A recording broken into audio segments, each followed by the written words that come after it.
Well, Gibson is at it again. They have filed another lawsuit. Oh, there's a fucking surprise. What'd you just say? What'd I say? What? This time, it is against DiMarzio Pickups, and it's an interesting one, and I'm doing my best to understand it. A, I'm not a lawyer. B, I'm not a Gibson or DiMarzio historian, so I've had to take some time and kind of brush up on some of the things that are happening here, but I do find it very interesting, and I think you will as well. And stick around to the end, because I don't know why Gibson is doing this. Maybe you can tell me, maybe you can give me your opinion, because it seems a little bit contradictory, and it makes you wonder, what's the real motivation behind this? To be determined. We shall see. But let's talk about what this lawsuit is actually claiming. Now, Guitar.com has broken this down very well, especially for people like me. Again, not a lawyer, not a historian. So I'm going to link that article in the description below, and we're going to reference it here. And we're also going to take a look at Gibson's actual filing on the U.S. Patent Office website. Yes, you can go access that, as well as any other filing that you would like to take a look at. They're all there. Sort of interesting if you have that much time to kill. But if you don't, watch this video, and we're going to try to break it down here. So this basically revolves around two characteristics that are pretty well known and pretty much associated with Gibson guitars, specifically the Sunburst Les Paul. So we're going to take a look at this picture here, and what you see there is what I believe to be a PAF pickup. Now, we hear that all the time in the guitar world. That's important. Remember that we hear that all the time. PAF stands for Patent Applied For. These are pickups that are highly sought after during a certain period of time of Gibson's production of vintage instruments back in like the late 50s, very early 60s.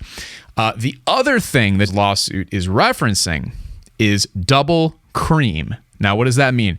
When you see this picture right here, see how you have two exposed portions of your humbucking pickup, the two bobbins there are cream. Now, back in the day, Gibson made these guitars intending on people having the pickup covers on top of them. So you weren't supposed to see what was underneath there. But eventually, as we all do, we started messing around with the guitars. We started taking them apart, and people would find the double cream, the zebra, where you had a black bobbin and a white bobbin, maybe double black bobbins, and again, the cream. So common, you can go through, there's lots of different videos talking about what the sound characteristics are of these pickups. I mean, in general, I think they were relatively inconsistent, which is why they're cool, but also sometimes not cool, why you get some guitars that are really magical from back in that era and some that maybe aren't quite as magical, not nearly as consistent as they are today. But here's the thing, though.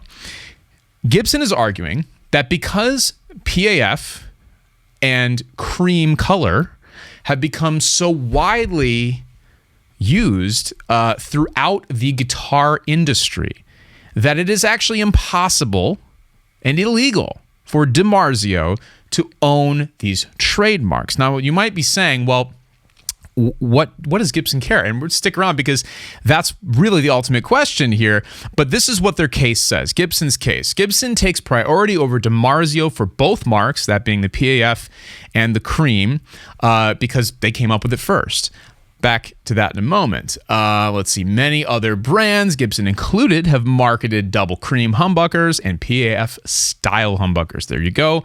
Gibson fighting for all of the little brands out there, even budget makers selling on Amazon and other competitors like Seymour Duncan. Cream is a common color for guitar plastics. That is true. We all love a good faded kind of cream color as far as plastic goes on your guitar, and therefore it being used in double cream pickups, you can't trademark that. It's just like, it's like trademarking a tree because it has green leaves. They all have green leaves. PAF mark is deceptively misdirective in that because the guitar industry associates the patent applied for thing with Gibson, DiMarzio is deceiving buyers into thinking Gibson has sanctioned its products in some way. Now, the actual lawsuit covers this as well too, with some pretty funny and interesting things, little shots to Gibson or to DiMarzio that Gibson has thrown in there with pictures, nonetheless. Kind of fun. And at the time of the filings, DiMarzio was aware that Gibson was the owner of double cream design and PAF term, PAF term in relation to pickups. Therefore, it committed fraud on the U.S. Trademark Office when it filed for the two trademarks. Now that, to me, is awesome for multiple reasons. They're saying that DiMarzio knew, and obviously they knew, because Gibson came up with it, of course, but here's the thing. Gibson never thought anything of it at the time. That's the way I read this, is that PAF, patent applied for, and the double cream look of the pickups was not something that Gibson really gave a shit about, honestly, because they didn't really, I mean, like those things. Now, yes, the actual pickups, the design of them, how they're made, the sound, you know, that sort of thing. Yes, that's what they were concerned with, because they figured, well, yeah, I mean, like that's our thing, of course. But the actual logo, the name, the term PAF, patent applied for, they didn't really care. I mean, it was practical for Gibson. Hey, by the way, we've applied for this patent. Sticker on the back of the pickup. Got it. Well, DiMarzio came in late in the game, sometime in the 70s, I think it said, and said, you know what, we're gonna trademark that, and we're gonna use it to our advantage. And they did, and they have for more than 40 years. Same with the double cream pickups. Now, does Gibson have a point here? A good argument could be made that they do have a point here, because these are some pretty generic things that exist in the guitar world, but it goes back to the why. Why would Gibson be doing this now? Because if you think about it, if they win this petition for cancellation, they can't apply for this trademark. So it's not for gain financially to make money off of these trademarks from Gibson, because if the very nature of their lawsuit, their petition, is that if they win it, they're winning it for the common good of the guitar making and pickup making world. And they themselves, Noble Gibson, cannot even benefit from this. They're just doing it out of the goodness of their hearts, which, hey, maybe that's true. I don't know. I love Gibson. I have two very lovely Gibson guitars, 3 actually, 2 of which that I actually play, but the other one just kind of sits in its case for a variety of reasons. But so that's the question.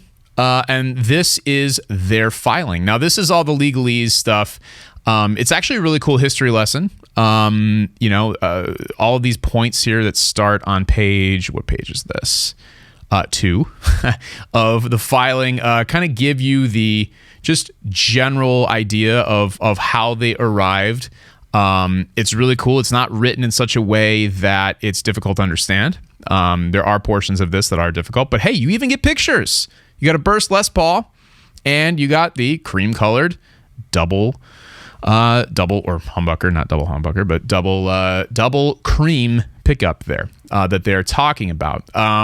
So go check this out. I'm gonna go ahead and link this as well. It's straight from the uspto.gov website. But again, it's, I mean, what are we really talking about here, Gibson? I mean, that's what we need to discuss. Why are you doing this? Are you so noble? I mean, you've been in a lot of lawsuits before. You've started a lot of lawsuits, won some, lost some. Question is why?